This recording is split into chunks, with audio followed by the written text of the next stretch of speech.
My sister couldn't accept my breakup with my toxic ex and started a relationship with his brother just to keep him in the family. When I started dating my brother's best friend, I honestly thought it was just going to be a high school thing that faded out like everything else from that time in my life. We were teenagers, we were bored, and we spent way too many weekends in my parents' living room pretending that our little town was not the most predictable place on the planet. It felt natural, almost lazy, to slide from hanging out in a group to having this guy start saving a seat next to me on the couch, stealing my fries, and texting me late at night about songs he thought I would like. It did not feel like some epic love story. It felt like convenience mixed with hormones and just enough genuine connection to make it feel safe instead of reckless. The timing was ridiculous, though, because my brother thought it was the coolest thing ever, and my parents got this weird glow in their eyes like they were already planning a wedding before I had even called it a relationship out loud.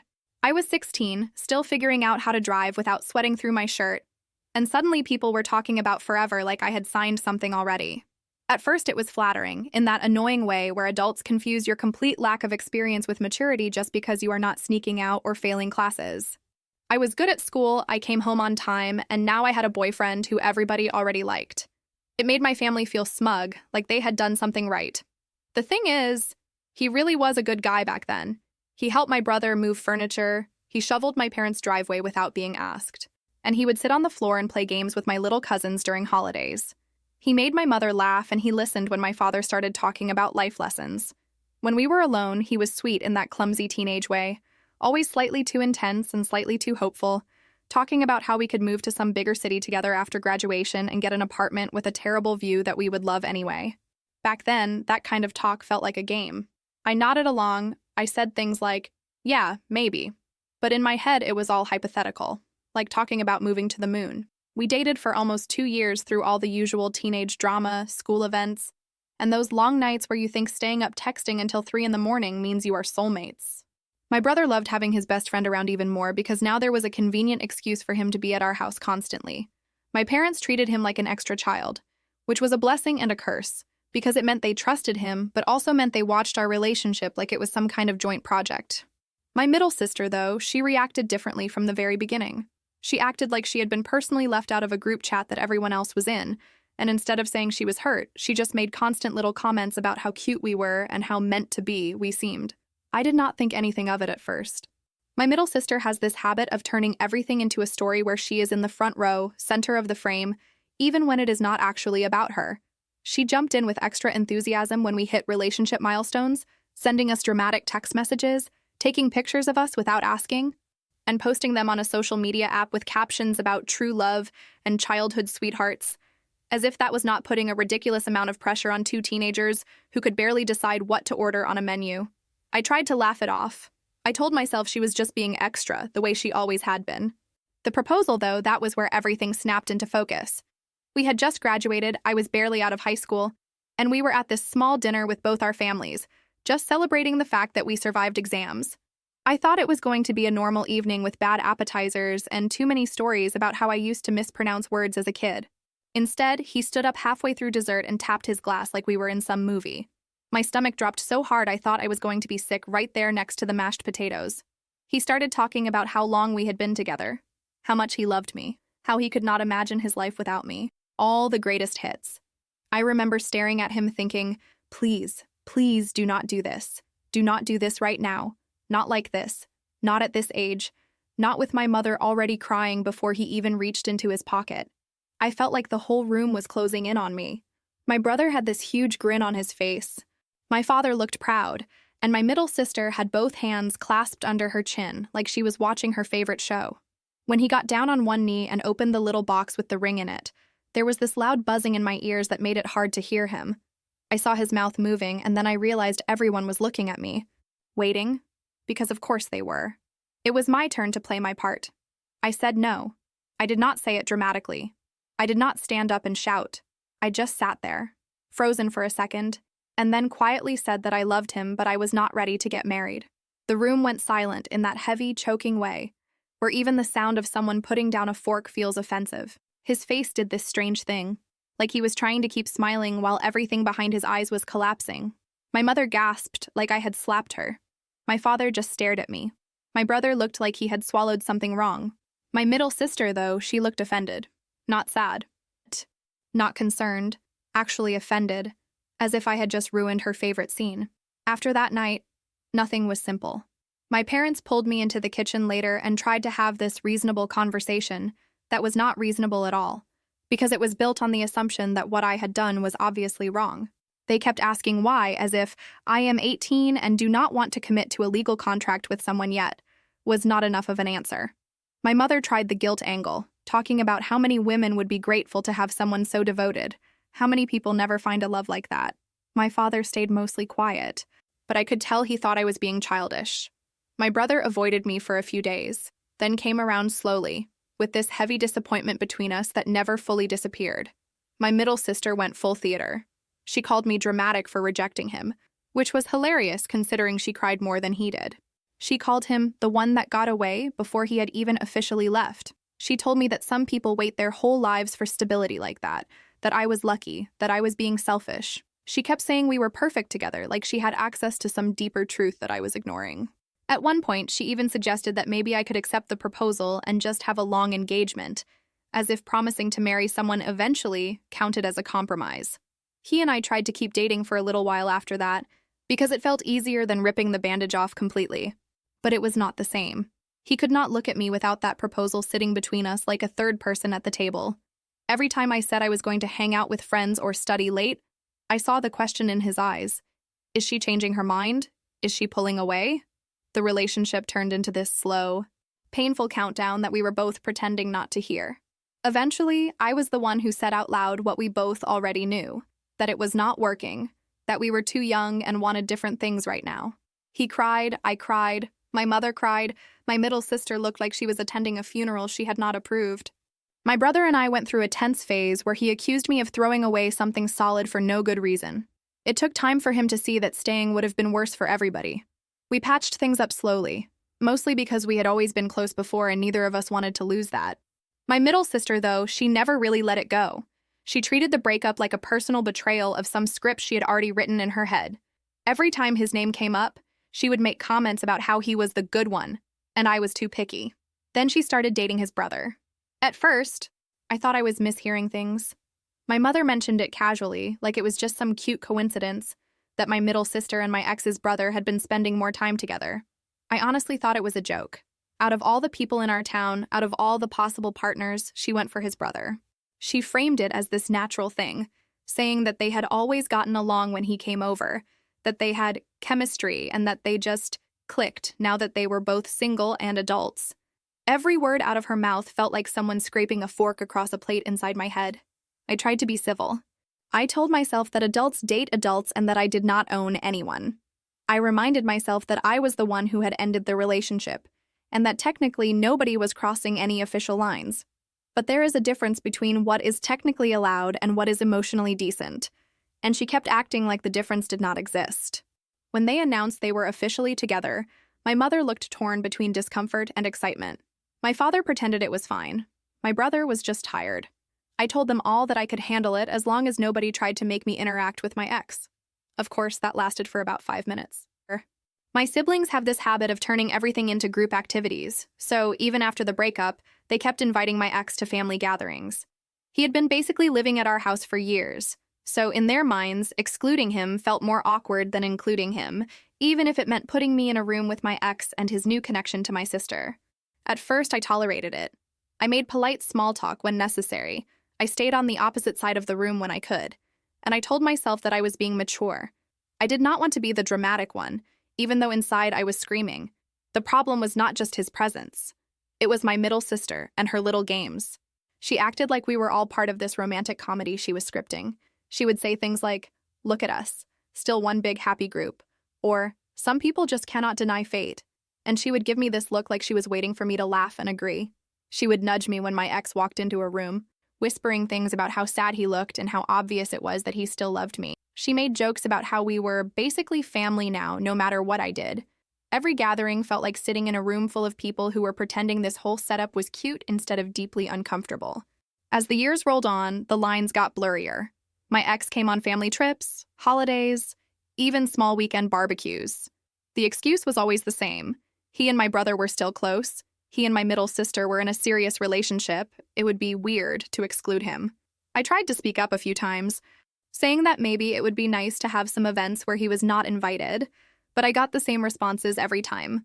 My mother would say she did not want to take sides. My father would tell me that avoiding someone forever was not realistic, and my middle sister would accuse me of being childish. She kept telling me that I needed to move on, while she was the one dragging my past into every single family moment. Around that time, I decided I needed a change of scenery that did not include any of them. I worked hard in school, applied for a study program abroad through my university, and got accepted for a semester in another country. It was the first time I had done something big that was completely mine. Nobody else in my family had pushed me toward it. Nobody else had been part of the application. I packed my bags, got on a plane, and for the first time in a long time, I felt like I was stepping into a version of my life that was not already written by someone else. That is where I met the man who would become my husband. He was also from the United States, but from a different state, there on the same program, just trying to escape his own messy family dynamics for a while. We met at a boring orientation event where everyone was jet-lagged and pretending to be more interested in cultural slideshows than they actually were. We ended up sitting next to each other and started trading sarcastic comments about the schedule, and it felt easy in a way that did not scare me. There was no history, no parents watching, no siblings hovering, just two strangers making each other laugh in a room full of strangers. We started spending more time together because it felt natural, not because anyone else had forced circumstances. We explored the city on the weekends, got lost more times than I will admit, and had long conversations about everything from childhood regrets to what we wanted out of life. It was intense, but it was not suffocating. He did not talk about forever in a way that pinned me down. He talked about it like something we could choose if it continued to make sense. When the semester ended and we had to go back home, we looked at each other at the airport and decided that breaking up just because of geography would be the stupidest thing after everything we had shared. So we did the long-distance thing. It was not glamorous. It meant late-night video calls when one of us was half asleep, saving up for plane tickets, and memorizing each other's schedules so we did not wake the other person up with a call at the wrong time. But it also meant I finally had a relationship that existed outside of my family bubble. My parents knew he existed, of course, but they were not part of the origin story. My middle sister could not hijack the narrative because she had not been there when it started. That alone made it feel sacred. After about a year, we both admitted that living in separate states was slowly killing us. He found a job opportunity near where I lived, and I found myself actually excited at the idea of building a daily routine with someone. When he moved, my parents met him properly and liked him immediately, in that cautious way parents like someone when they can tell their child is serious this time. My brother approved after one long conversation on the porch. My middle sister, predictably, had opinions. From the moment she met him, she treated our relationship like some kind of silly phase. She kept calling him my study abroad crush, like we were teenagers who had met on a school trip. Whenever his name came up, she would say things like, "Well, we will see where that goes," in that fake neutral tone that is anything but neutral. When we announced that we were officially engaged a year later, she smiled in front of everyone, but did not hug me. Later that night, she pulled me aside and asked if I was sure I was not just rebounding from my first relationship. I stared at her like she was speaking another language. My ex had been out of my life as anything more than an awkward family presence for years at that point. But in her mind, he was still my baseline. My mother tried to calm things down by saying there was no rush to plan the wedding, that we could take our time. She said it gently, but I could hear it. She had never really let go of the idea that my ex was the right one for me. That hurt more than I wanted to admit. I started learning that just because the people around you love you does not mean they see you clearly. Sometimes they fall in love with a version of you that is convenient for their own fantasies, and then punish you quietly when you refuse to act it out. Eventually, I had enough. I told my middle sister that if she kept making snide comments about my fiancé, I would stop inviting her to anything involving us. She laughed it off at first, like I was being dramatic, but I meant it. I told her that my relationship was not some group project for her to fix or redirect. I told my parents that if they wanted a real relationship with me as an adult, they had to stop treating me like my life choices were auditions for their approval. My middle sister, being who she is, did not back off. She decided to turn her wedding into a performance, and unfortunately for me, I was cast in a role I did not agree to. She had been planning her wedding to my ex's brother for what felt like forever, and she asked me to be her main bridesmaid.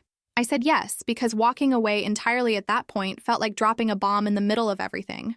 I thought I could survive one day, even if the whole thing already felt like a twisted joke. During the rehearsal, I realized just how twisted it was. The planner started lining people up and casually mentioned that I would be walking down the aisle with my ex. I froze.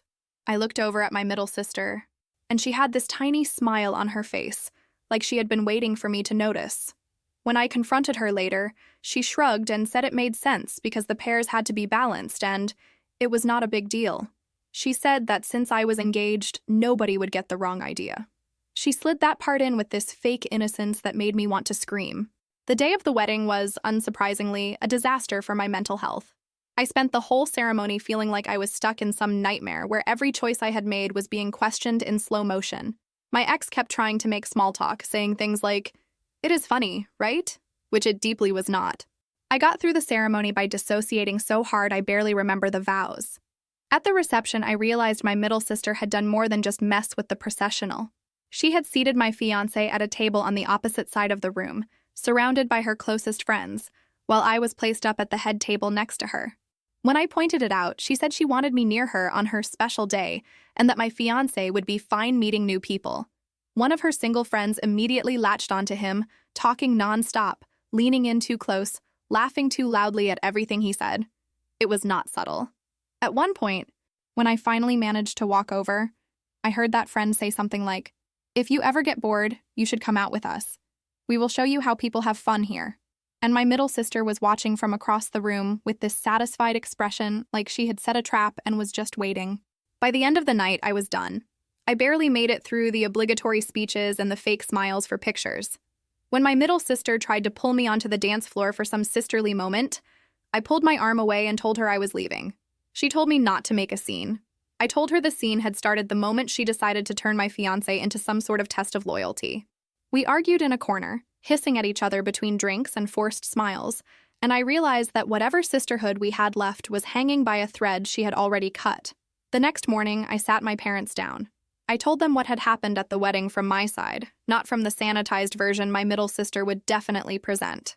I told them about being paired with my ex, about the seating chart, about the flirting she had clearly orchestrated.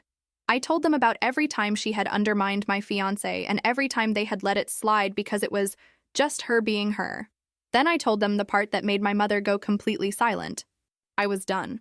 I told them I would not be speaking to my middle sister anymore. Not for holidays, not for birthdays, not for quick check-ins. I said that if they tried to push reconciliation or invite me somewhere without telling me she would be there, I would walk out and it would be on them. My father looked shocked but also strangely relieved. My brother nodded slowly, like he had been waiting for someone else to say it first. My mother started crying immediately, asking how I could do that to family. I reminded her that my middle sister had been doing things to me for years, and nobody had asked her that question. I said I was done being the flexible one, the accommodating one, the one who swallowed discomfort so everyone else could keep pretending we were normal. I left their house that day feeling both guilty and lighter than I had in a long time. It was not some grand liberation. It was more like finally letting myself name something that had been rotting for years. The silence that followed was shocking even to me. For 6 full years, my middle sister and I did not speak. Not a text, not a birthday message, not even a comment on a picture on some social media app. At family events where we both had to be there, we became experts at pretending the other did not exist. I would walk into a room, say hello to everyone except her, sit at the opposite end of the table, and carry on. She did the same. It was petty and cold and strangely peaceful. Finally, I was not being cornered into interactions I did not want. My mother hated it. She tried a few small stunts in the beginning, like inviting me over and forgetting to mention that my middle sister was there, but I caught on quickly. One time I showed up and saw my middle sister's car in the driveway. I backed out immediately and drove away. Later, my mother called crying, accusing me of humiliating her in front of my sister. I repeated my boundary, word for word. After that, she found more subtle ways to sabotage it, but the message was clear. She thought I was being cruel for protecting myself. My father and my brother, on the other hand, respected my decision. They did not pretend it was ideal, but they did not push reconciliation. My brother slowly drifted from my ex as well, keeping things polite when they crossed paths, but no longer inviting him into every part of his life. It took him a while to admit it, but he eventually confessed that watching how my middle sister and my ex handled things had changed how he saw both of them. Life moved on in the way it always does when you are not constantly picking at wounds. My husband and I got married in a small ceremony that did not involve complicated seating charts or hidden agendas. My parents came. My middle sister did not. I did not invite her, and my mother chose to come anyway, though I could see the conflict written all over her face. For a while after that, things were strangely calm. We built a life. We worked. We paid rent and argued about small things like whose turn it was to do the dishes. We were boring in that comforting way that I had always wanted. The next big explosion came years later, on the day I told my family I was pregnant. We were at a little gathering for my mother's birthday. Nothing huge, just immediate family and a few cousins. I had been waiting for the right moment to share the news, and it felt like that was it. After we sang and she blew out her candles, I stood up and said there was something I wanted to say. My hands were shaking, but my voice was steady when I told them that my husband and I were expecting. My father smiled so wide I thought his face might split. My brother cheered. My mother covered her mouth with her hands and started crying. My middle sister, though, did something different. She smiled, but it was off, tight and brief, gone almost before it arrived. She clapped slowly, said something polite like, "That is great news," and then excused herself to go to the bathroom. Maybe someone else would have missed it, but I know her. I saw the way her jaw clenched, the way her eyes flicked to my stomach and then away as if it offended her. I tried not to let it ruin my moment. I told myself she could feel however she wanted from whatever distance she had chosen. A few days later, my mother invited me over for what she called a tea afternoon, just the two of us. She said she wanted to talk about the baby and look at tiny clothes online and reminisce about when she had been pregnant. I had a weird feeling in my chest that I tried to ignore. I wanted to believe she was just excited and not planning something else, because believing otherwise made me feel like I was paranoid. I went anyway, telling myself that if anything felt off when I got there, I could always leave. The second I pulled up and saw my middle sister's car in front of the house, that weird feeling turned into full-body dread. I almost put the car in reverse right then, but I told myself that maybe my middle sister was just dropping something off and leaving. That tiny sliver of hope evaporated the moment I walked through the door and saw a whole group already gathered in the living room. My middle sister was there, obviously. So was her husband. My ex was sitting on the couch. His mother was there too. My mother stood in the middle of them all, clasping her hands like she had just assembled a panel. I turned around and reached for the door, but my mother rushed over and gently grabbed my arm. She said my name in that pleading tone I had grown to hate and asked me to just hear them out. My heart was pounding so hard I could feel it in my neck. I looked at my ex, who at least had the decency to look embarrassed, and at his mother, who looked offended on principle. My middle sister had tears in her eyes already, like she had been rehearsing this performance in the mirror. They called it an intervention. That is the word my middle sister used, like I was some out-of-control addict instead of a pregnant woman who had simply cut off a toxic sibling. My ex started talking first, saying he wanted to apologize for not respecting my boundaries in the past, but that he thought I was going too far now. He said I was holding on to old wounds and punishing people who loved me. His mother chimed in, saying that my middle sister had only ever wanted what was best for me, that she had tried to set up situations where I could follow my heart. My middle sister read from a letter she had written, because of course she did. She talked about how much she missed me, how she thought about me every day, how she wanted our children to know each other. Then she slipped into blaming language, saying that I was being stubborn, that I was breaking our mother's heart, that I was choosing my husband over my family. She cried openly and dramatically, and I watched my mother soak it all in like it was proof that she had been right all along. My husband was not there yet because I had not expected to be walking into an ambush, but my phone was in my pocket. While they talked at me, I texted him and my brother with shaking hands, telling them I needed them to come right away. I did not argue. I did not yell. I just sat there on the edge of the chair, listening to people who had spent years ignoring my clearly stated boundaries tell me that the real problem was my lack of forgiveness. My mother read her own letter too. It was all about how she was caught in the middle, how she loved all her children, how she could not bear to see us divided. Then she went further. She said that if I continued to refuse to reconcile with my middle sister, she did not know how she could be part of my life going forward. She said she did not want to be forced to choose between her daughters. The irony of saying that in front of a whole group she had chosen to assemble against me was not lost on me. When my brother and my husband walked in, the whole room shifted. My brother took one look at me and then at them, and his face went red in a way I have only seen a few times in my life. My husband came straight to my side, put his hand on my shoulder, and asked calmly what was going on. My middle sister tried to explain first, launching into some speech about family unity. My brother cut her off. He asked my mother point blank if she had really organized an ambush for her pregnant daughter with people she knew I had cut contact with. She started crying again, saying she did not mean it to be an ambush, that she thought if we were all in the same room, we could talk it out. My brother told her that she had been warned repeatedly not to pull stunts like this. He told my middle sister that whatever sympathy he had left for her was gone. My husband did not raise his voice. That almost made it scarier.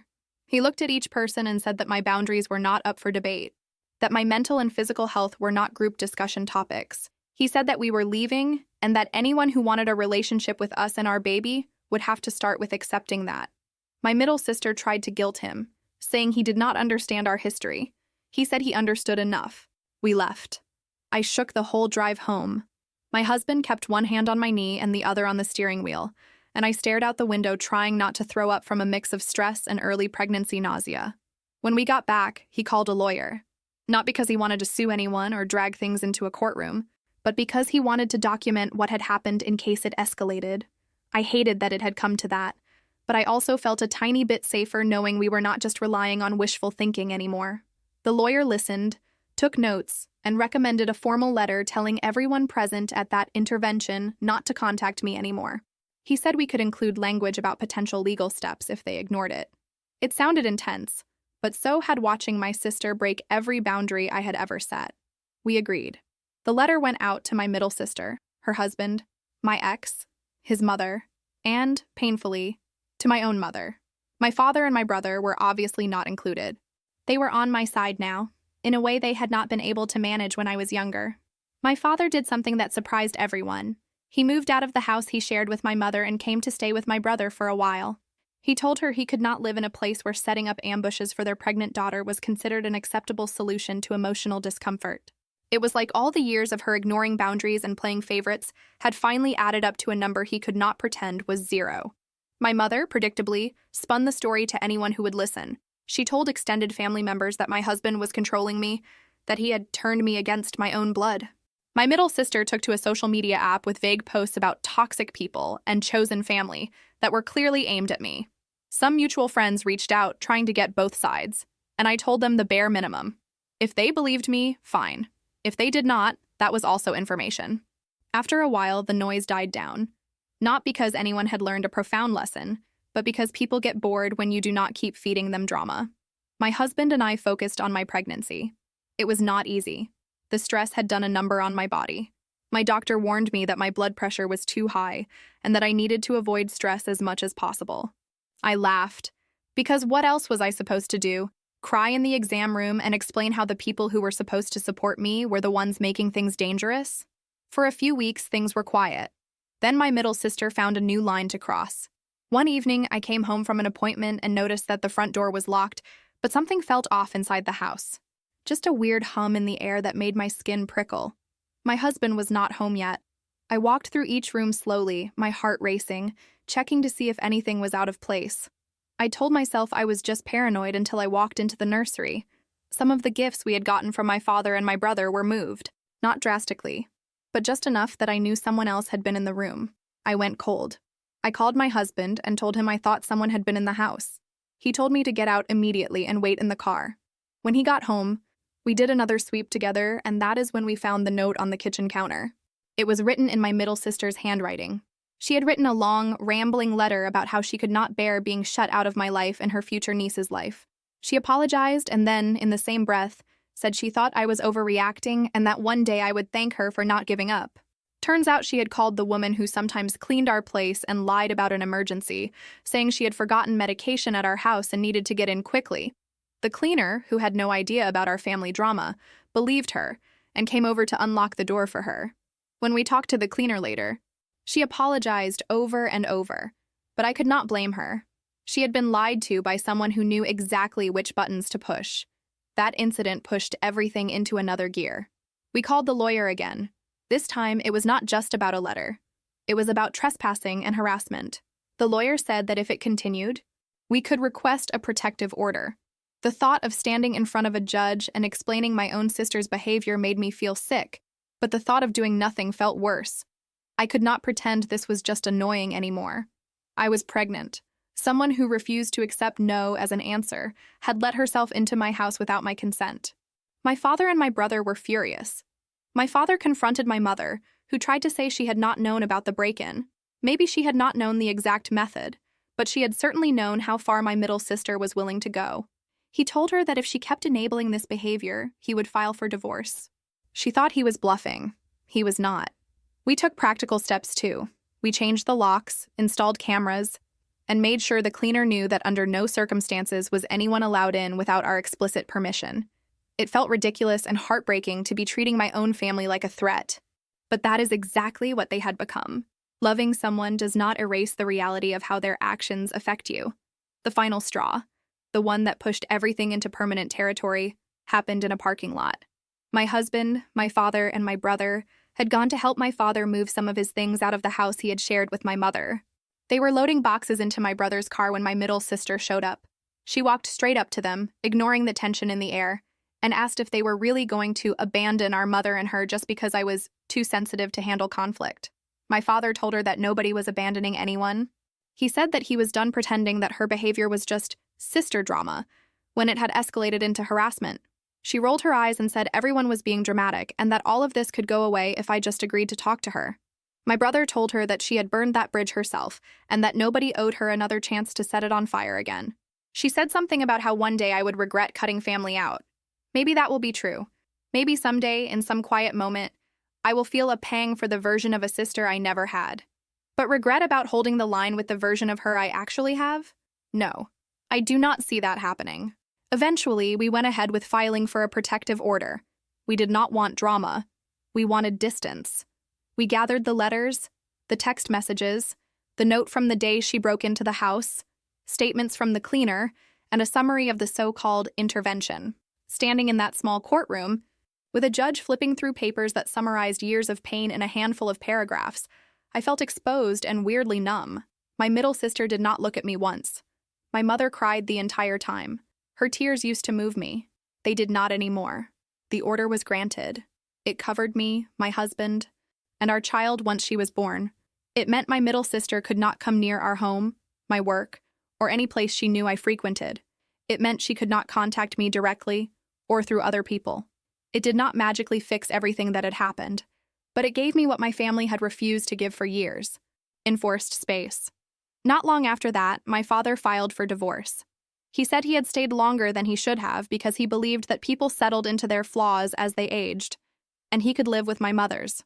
Watching her protect my middle sister's ego over our safety changed that calculation. He said quietly in our kitchen one night that he wished he had listened to me earlier. I told him that all I cared about was that he was listening now.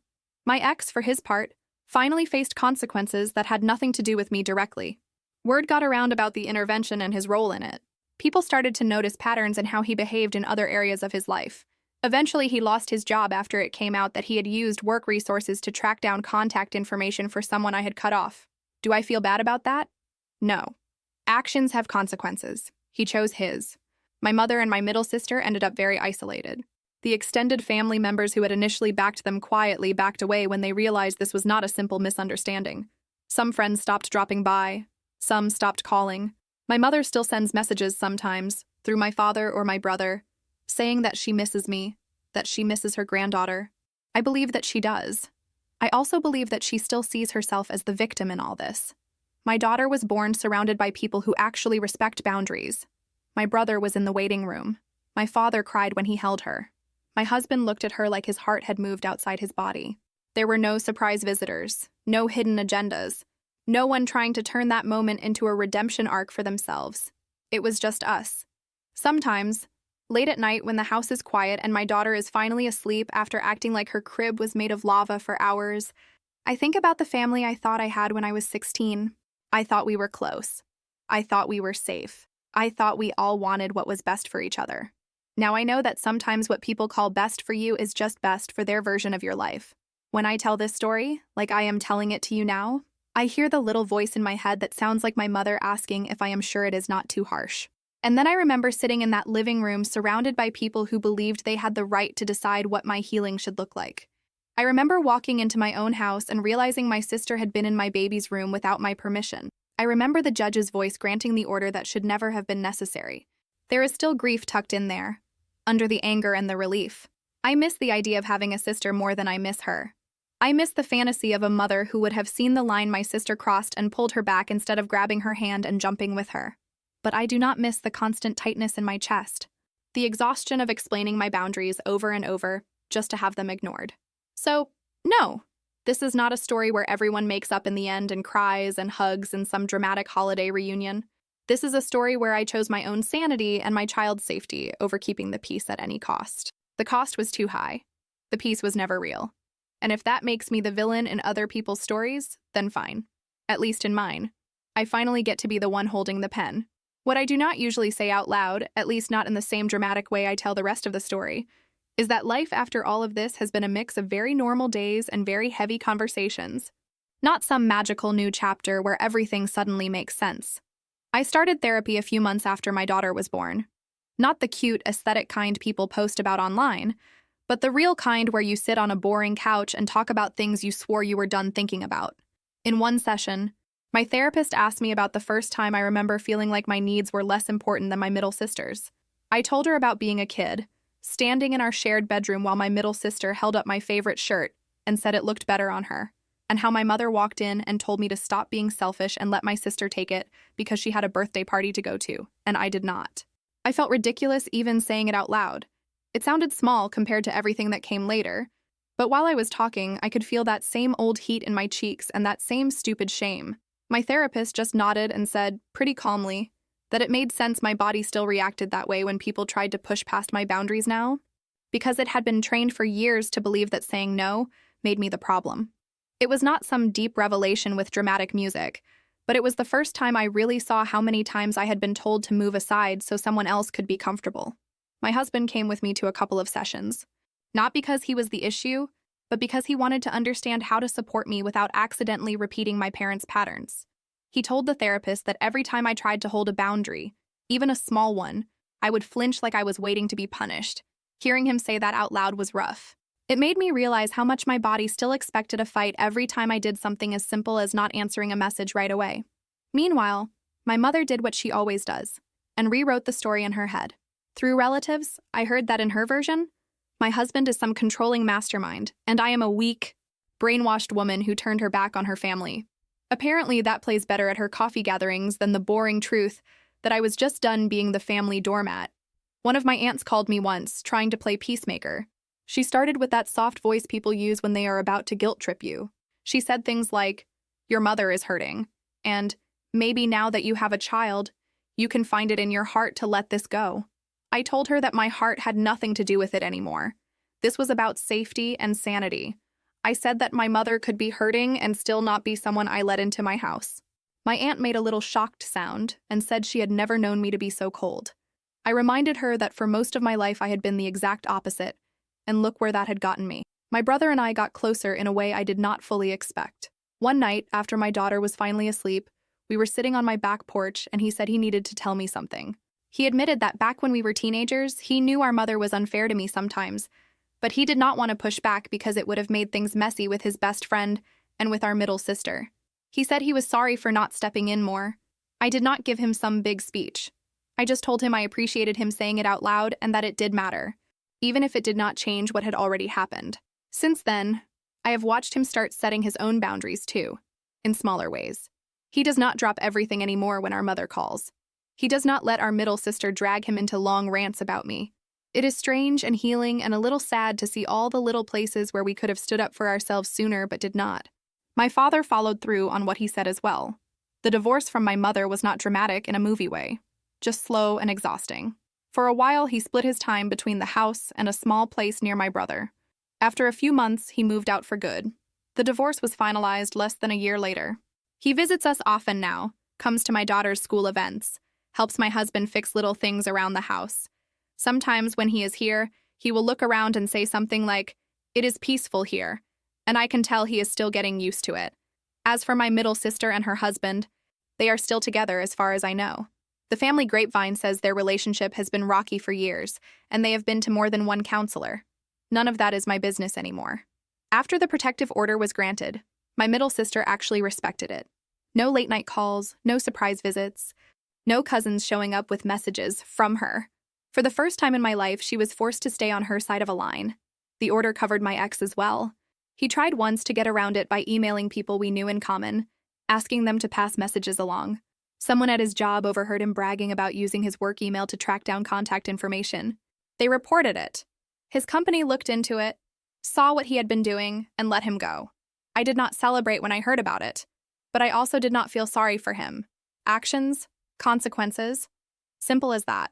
My daughter is old enough now to notice that our family setup looks different from some of her friends.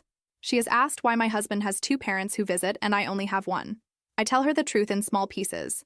I say that some people, even family, do not always know how to act in a way that is kind or safe, and that when grown-ups keep hurting other people, sometimes the healthiest thing to do is love them from far away or not at all. She usually nods, thinks about it quietly, and then asks what is for dinner. Every once in a while, something will remind me of my mother or my middle sister. A random smell, a phrase my daughter uses, a holiday that used to be loud and crowded. I still get a lump in my throat sometimes when I see those big family photos people post. All smiles and matching outfits. For a second, I feel that old, familiar sting of, why could we not be that? Then my daughter yells from the other room asking where her favorite socks are. My husband walks in with takeout. My father texts to say he got home safe, and I remember that the small circle we have now is not a consolation prize. It is the point.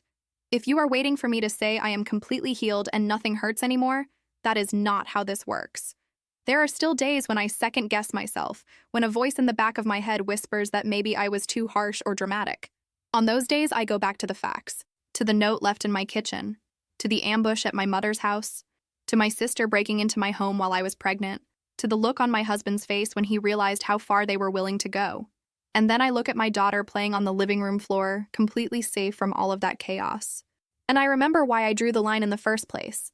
My job is not to keep my mother comfortable or to save my middle sister from the consequences of her behavior. My job is to protect the little family I built and to teach my daughter that love does not mean letting people walk all over you. It has been 5 years since the protective order. My daughter is 5 now, loud and curious and full of questions. She knows she has one grandmother who shows up for her and another one who does not. When she asks why, I tell her that some grown-ups make choices that mean they cannot be part of our lives, and that it is okay to feel sad about that and still be happy with the people we do have. Sometimes I still feel that old urge to fix it all, to call my mother and my middle sister and offer them one more chance. Then I remember how many chances they already had. I remember how small I used to feel in rooms they controlled. I remember promising myself, sitting on my kitchen floor after that intervention, pregnant and shaking, that if I got the chance to raise this child in peace, I was not going to waste it. So no, I did not get the tidy movie ending where everybody apologizes and we all hug under twinkly lights while the credits roll.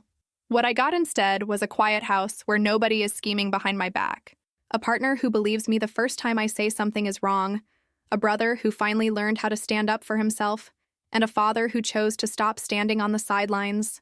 If that makes me the villain in my mother and my middle sister's version of the story, so be it. I would rather be their villain than keep playing the role they wrote for me. Around here, in this little life I have now, I am not the difficult one or the ungrateful one or the dramatic one. I am just the woman who finally decided that her own peace and her daughter's were worth more than keeping other people comfortable.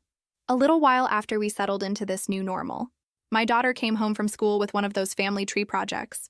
You know, the kind, big piece of paper, boxes for parents and grandparents, and sometimes even great-grandparents if the teacher is ambitious. She spread it out on the kitchen table like it was a treasure map. She had filled in her own name, my husband's, his parents', my father. One box in the corner was still empty. She tapped it with her marker and said, very seriously, "This is for your other mom, right?" I felt that familiar tightness in my chest, but I sat down next to her and picked up another marker just to have something in my hand. "Yes," I said. "That is where my mother would go." She looked up at me. "Can we draw her?" For a second, I thought about saying no, about telling her to leave it blank, but that felt like another kind of lie. So I nodded. "We can draw her. She is part of the story, even if she is not part of our life right now." My daughter started sketching a simple little stick figure with curly hair. "Does she know I exist?" she asked. "She knows," I said. "She met you once, when you were very tiny. Why does she not visit?" That one came out softer. I took a breath. "Because she made choices that were very hurtful and very unsafe.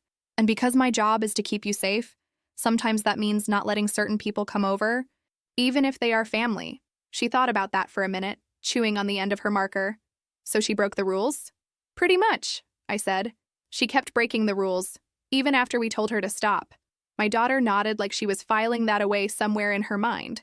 Then she drew a little line from the stick figure to my box and wrote, "Mom's mom," under it in shaky handwriting. "There," she said. "Now it is honest." There have been other small moments like that. A school event where the teacher asks for all the grandparents to stand, and my daughter turns to my father and my husband's parents and waves like they are celebrities. Holiday concerts where other kids have a whole row of relatives, and we have a small but loud section. I used to worry she would feel like she was missing something. So far, she mostly seems proud of the people who actually show up. One summer, we had a cookout in the backyard. Nothing fancy, just a small grill, mismatched plates. My brother chasing my daughter with a water gun while my husband pretended not to see her sneaking extra chips. My father was sitting in one of those folding chairs that always look like they are about to collapse, but somehow never do. At one point, when the chaos had calmed down a little, my father waved me over. "I need to say something," he said. He looked nervous in a way I had not seen since the divorce hearings. I sat down on the cooler across from him. "Okay, that sounds ominous." He smiled a little. "I just keep thinking about how long I stayed quiet, about how many times I watched your mother brush you off to keep your sister happy, about how often I told myself it was not my place to interfere." I stared at him, waiting. He cleared his throat. "I cannot change any of that. I know that. But I want you to know that leaving that house, filing for divorce, choosing to stand with you and your brother, that was not me being noble. That was me finally doing what I should have done a long time ago."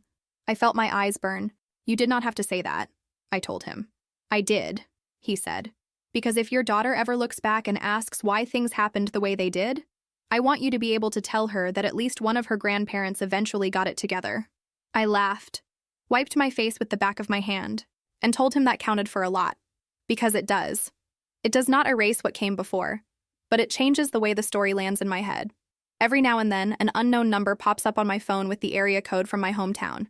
I used to freeze every time, heart racing, mind jumping straight to worst-case scenarios. Now, most of the time, I simply press decline and go back to whatever I was doing. If it is important, whoever it is can leave a message. They never do.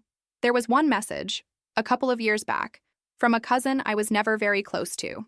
She said my middle sister had shown up at a family gathering and cried about how much she missed me, about how I had shut her out, about how she did not understand what she had done that was so unforgivable. My cousin said she thought I should know. I listened to the voicemail once and then deleted it. Not out of spite, but out of clarity. I know exactly what she did. I am done pretending it was a mystery. That is the thing nobody really tells you about going no contact. People act like it is this one dramatic moment, a big speech, a slammed door.